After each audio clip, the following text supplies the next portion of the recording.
ಆತಂಕಕ್ಕೆ ಕಾರಣ ಆಗಿದೆ.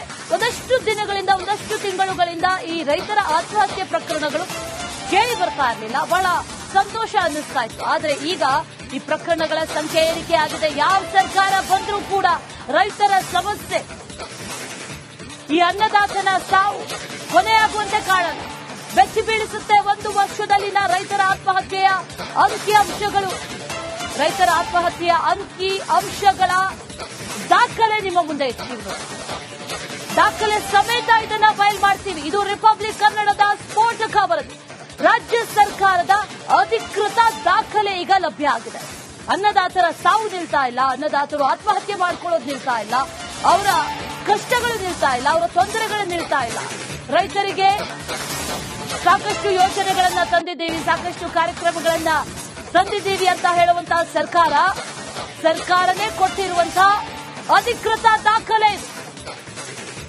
ಕಳೆದ 1 ವರ್ಷದ ಅವಧಿಯಲ್ಲೇ 981 ರೈತರು 1 ವರ್ಷದಲ್ಲಿ, ಇನ್ ಆವರೇಜ್ ತಿಂಗಳಿಗೆ 3. ಕಳೆದ 1 ವರ್ಷದ ಅವಧಿಯಲ್ಲೇ 981 ರೈತರು ಆತ್ಮಹತ್ಯೆಯನ್ನು ಮಾಡಿಕೊಂಡಿದ್ದಾರೆ.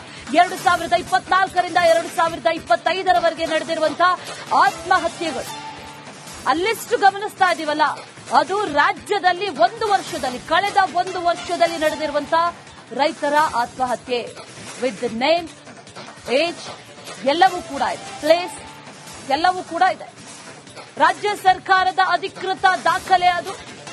1 ವರ್ಷ 4 ತಿಂಗಳಲ್ಲಿ ಒಟ್ಟು 981 ರೈತರು ಸುಸೈಡ್ ಮಾಡಿಕೊಂಡಿದ್ದಾರೆ.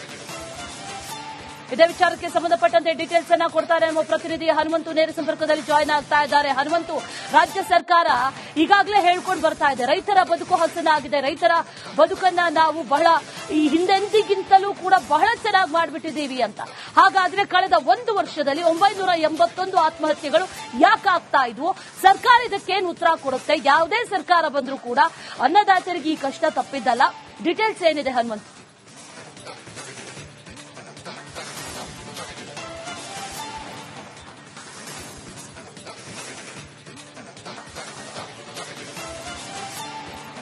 ಖಂಡಿತ ಅಶ್ವಿನಿ, ರಾಜ್ಯದಲ್ಲಾಗಿರ್ಬೋದು ಕೇಂದ್ರದಲ್ಲಾಗಿರ್ಬೋದು ಯಾವುದೇ ರೀತಿಯ ಸರ್ಕಾರಗಳು ಯಾವುದೇ ಬಂದ್ರೂ ಕೂಡ ಒಂದು ರೈತರಿಗೆ ಈ ಇಡೀ ದೇಶಕ್ಕೆ ಬೆನ್ನೆಲುಬಾಗಿ ನಿಂತಿರುವಂತಹದ್ದು ಮತ್ತೆ ಪ್ರತಿಯೊಬ್ಬರಿಗೂ ಕೂಡ ಅನ್ನ ಹಾಕುವಂತಹ ಅನ್ನದಾತನ ಸಾವಿಗೆ ಕೊನೆ ಇಲ್ಲದಂತೆ ಆಗಿರುವಂತಹ ಪರಿಸ್ಥಿತಿಗಳು ನಿರ್ಮಾಣ ಆಗ್ತಾ ಇರುವಂತದ್ದು. ಸಂಖ್ಯೆಗಳ ಏರಿಳಿತ ಆಗಿರಬಹುದು, ಆದ್ರೆ ಇಲ್ಲಿ ಬಹಳ ಸ್ಪಷ್ಟವಾಗಿ ಆತ್ಮಹತ್ಯೆಗಳನ್ನ ಯಾಕೆ ತಡೆಯಲಿಕ್ಕೆ ಆಗ್ತಾ ಇಲ್ಲ ಸರ್ಕಾರಗಳಿಂದ? ವಿಶ್ವಾಸ ರೈತರಿಗೆ, ಇಡೀ ದೇಶಕ್ಕೆ ಮತ್ತೆ ಜನರಿಗೆ ಎಲ್ರಿಗೂ ಕೂಡ ಅನ್ನ ಕೊಡುವಂತಹ ರೈತರಿಗೆ ಒಂದು ಆತ್ಮವಿಶ್ವಾಸ ಕೊಡುವಂತಹ ಪ್ರಯತ್ನಗಳು, ಆ ನಿಟ್ಟಿನಲ್ಲಿ ಕಾರ್ಯಯೋಜನೆಗಳು ಸರ್ಕಾರದಿಂದ ಆಗಿರ್ಬೋದು ಅಥವಾ ಜನಪ್ರತಿನಿಧಿಗಳಿಂದಾಗ್ಲಿ ಯಾವುದೇ ರೀತಿಯಾಗಿ ಆಗಿಲ್ಲ.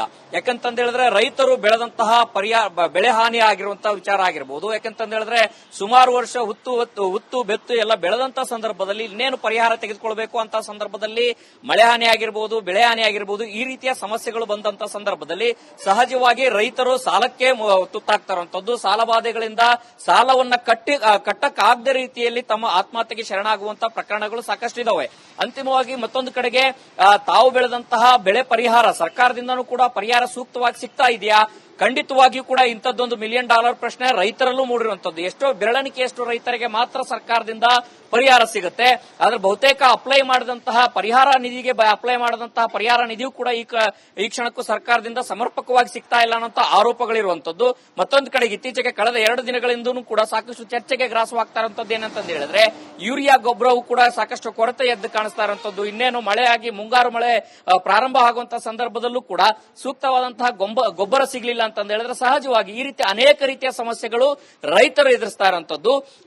ಚುನಾವಣಾ ಭಾಷಣಗಳಲ್ಲಾಗಿರ್ಬೋದು, ತಮ್ಮ ರಾಜಕೀಯ ಭಾಷಣಗಳಲ್ಲಾಗಿರ್ಬೋದು, ರೈತರ ಪರವಾಗಿ ನಮ್ಮ ಸರ್ಕಾರ ಇದೆ ಅನ್ನುವಂತ ಹಸಿರು ಟವಲ್ಗಳನ್ನ ಆರಿಸುವುದು ಅನ್ನೋದು ಬಿಟ್ರೆ ಸೂಕ್ತವಾಗಿ ರೈತರಿಗೆ ಆತ್ಮಹತ್ಯೆಗಳನ್ನ ತಡೆಗಟ್ಟಲಿಕ್ಕೆ ಯಾವ ರೀತಿಯಲ್ಲಿ ನಾವು ಕ್ರಮವನ್ನು ತೆಗೆದುಕೊಳ್ಬೇಕು, ಮತ್ತೆ ರೈತರಲ್ಲಿ ಯಾವ ನಿಟ್ಟಿನಲ್ಲಿ ಆತ್ಮವಿಶ್ವಾಸವನ್ನ ತುಂಬಿಸಬೇಕು ಅನ್ನುವಂತಹ ಪ್ರಯತ್ನಗಳನ್ನ ಯಾವುದೇ ರಾಜಕಾರಣಿಗಳಾಗ್ಲಿ ಸರ್ಕಾರ ಆಗ್ಲಿ ಮಾಡ್ತಾ ಇರೋ ಅನ್ನುವಂಥದ್ದು ಗಮನಕ್ಕೆ ಬರ್ತಾ ಇರುವಂತದ್ದು. ಅಶ್ವಿನಿ, ಇದು ಆತಂಕಕ್ಕೆ ಕಾರಣ ಆಗಿದೆ.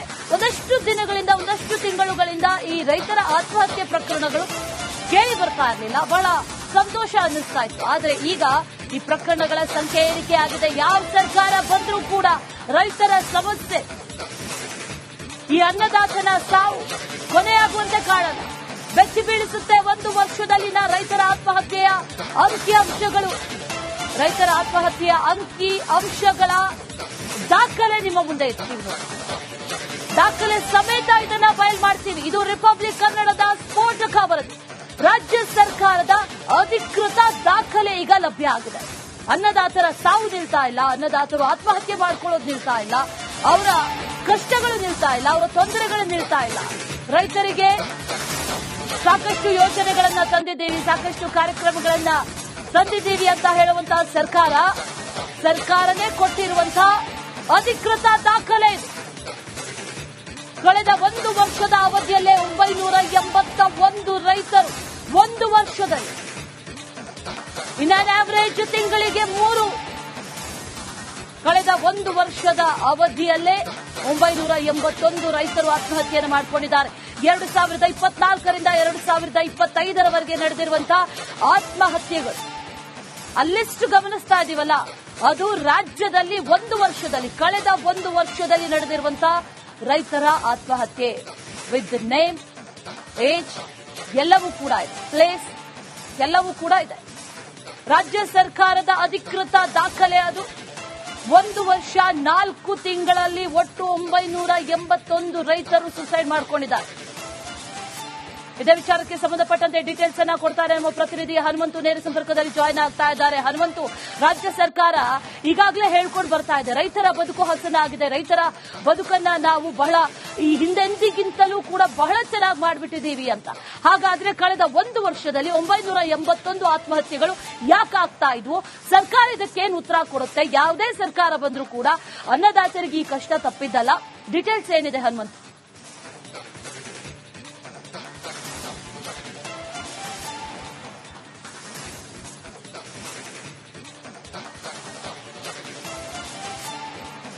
ಖಂಡಿತ ಅಶ್ವಿನಿ, ರಾಜ್ಯದಲ್ಲಾಗಿರ್ಬೋದು ಕೇಂದ್ರದಲ್ಲಾಗಿರ್ಬೋದು ಯಾವುದೇ ರೀತಿಯ ಸರ್ಕಾರಗಳು ಯಾವುದೇ ಬಂದ್ರೂ ಕೂಡ ಒಂದು ರೈತರಿಗೆ ಈ ಇಡೀ ದೇಶಕ್ಕೆ ಬೆನ್ನೆಲುಬಾಗಿ ನಿಂತಿರುವಂತಹದ್ದು ಮತ್ತೆ ಪ್ರತಿಯೊಬ್ಬರಿಗೂ ಕೂಡ ಅನ್ನ ಹಾಕುವಂತಹ ಅನ್ನದಾತನ ಸಾವಿಗೆ ಕೊನೆ ಇಲ್ಲದಂತೆ ಆಗಿರುವಂತಹ ಪರಿಸ್ಥಿತಿಗಳು ನಿರ್ಮಾಣ ಆಗ್ತಾ ಇರುವಂತದ್ದು.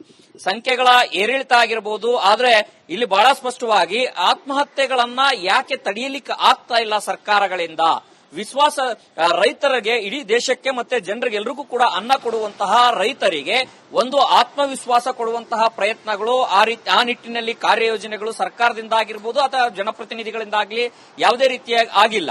ಯಾಕಂತಂದ ಹೇಳಿದ್ರೆ ರೈತರು ಬೆಳೆದಂತಹ ಬೆಳೆ ಹಾನಿ ಆಗಿರುವಂತಹ ವಿಚಾರ ಆಗಿರ್ಬೋದು. ಯಾಕಂತಂದ ಹೇಳಿದ್ರೆ ಸುಮಾರು ವರ್ಷ ಹುತ್ತು ಬೆತ್ತು ಎಲ್ಲ ಬೆಳೆದಂತಹ ಸಂದರ್ಭದಲ್ಲಿ ಇನ್ನೇನು ಪರಿಹಾರ ತೆಗೆದುಕೊಳ್ಬೇಕು ಅಂತ ಸಂದರ್ಭದಲ್ಲಿ ಮಳೆ ಹಾನಿ ಆಗಿರ್ಬೋದು, ಬೆಳೆ ಹಾನಿ ಆಗಿರ್ಬೋದು, ಈ ರೀತಿಯ ಸಮಸ್ಯೆಗಳು ಬಂದಂತಹ ಸಂದರ್ಭದಲ್ಲಿ ಸಹಜವಾಗಿ ರೈತರು ಸಾಲಕ್ಕೆ ತುತ್ತಾಗ್ತಾರಂತದ್ದು. ಸಾಲಬಾಧೆಗಳಿಂದ ಸಾಲವನ್ನ ಕಟ್ಟಕ್ಕಾಗದ ರೀತಿಯಲ್ಲಿ ತಮ್ಮ ಆತ್ಮಹತ್ಯೆಗೆ ಶರಣಾಗುವಂತಹ ಪ್ರಕರಣಗಳು ಸಾಕಷ್ಟು ಇದಾವೆ.